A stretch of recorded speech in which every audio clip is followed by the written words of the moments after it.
സങ്കീർത്തനങ്ങൾ 109 1 മുതൽ 15 വരെ. എൻ്റെ പുകഴ്ചയായ ദൈവമേ, മൗനമായിരിക്കരുതേ. ദുഷ്ടൻ്റെ വായും വഞ്ചകൻ്റെ വായും എൻ്റെ നേരെ തുറന്നിരിക്കുന്നു.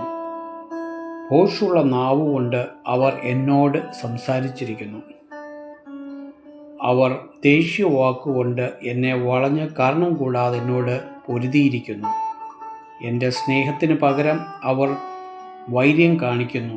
ഞാനോ പ്രാർത്ഥന ചെയ്തുകൊണ്ടിരിക്കുന്നു. നന്മയ്ക്ക് പകരം തിന്മയും സ്നേഹത്തിന് പകരം ദേഷ്യവും അവർ എന്നോട് കാണിച്ചിരിക്കുന്നു. നീ അവൻ്റെ മേൽ ഒരു ദുഷ്ടനെ നിയമിക്കണമേ. എതിരാളി അവൻ്റെ വലതുഭാഗത്ത് നിൽക്കട്ടെ. അവനെ വിസ്തരിക്കുമ്പോൾ അവൻ കുറ്റക്കാരനാണെന്ന് തെളിയിക്കട്ടെ. അവൻ്റെ പ്രാർത്ഥന പാവമായി തീരട്ടെ. അവൻ്റെ നാളുകൾ ചുരുങ്ങിപ്പോകട്ടെ.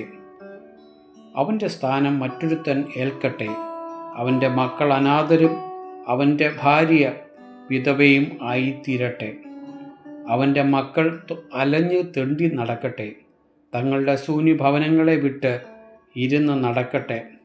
കടക്കാരൻ അവനുള്ളതൊക്കെയും കൊണ്ടുപോകട്ടെ. അന്യജാതിക്കാർ അവൻ്റെ പ്രയത്നഫലം കൊള്ളയിടട്ടെ. അവന് ദയ കാണിപ്പാൻ ആരും ഉണ്ടാകരുതേ. അവൻ അനാഥരോട് അവർക്ക് കൃപ തോന്നരുതേ. അവൻ്റെ സന്തതി മുടിഞ്ഞു പോകട്ടെ. അടുത്ത തലമുറയിൽ തന്നെ അവളുടെ പേര് മാഞ്ഞു പോകട്ടെ. അവൻ്റെ പിതാക്കന്മാരുടെ അകൃത്യം യഹോവ ഓർക്കുമാറാകട്ടെ. അവൻ്റെ അമ്മയുടെ പാപം മാഞ്ഞു പോകുകയും അരുത്. അവ എപ്പോഴും യഹോവയുടെ മുൻപാകെ ഇരിക്കട്ടെ. അവളുടെ ഓർമ്മ അവൻ ഭൂമിയിൽ നിന്നും ഛേദിച്ച് കളയേണ്ടതിന് തന്നെ.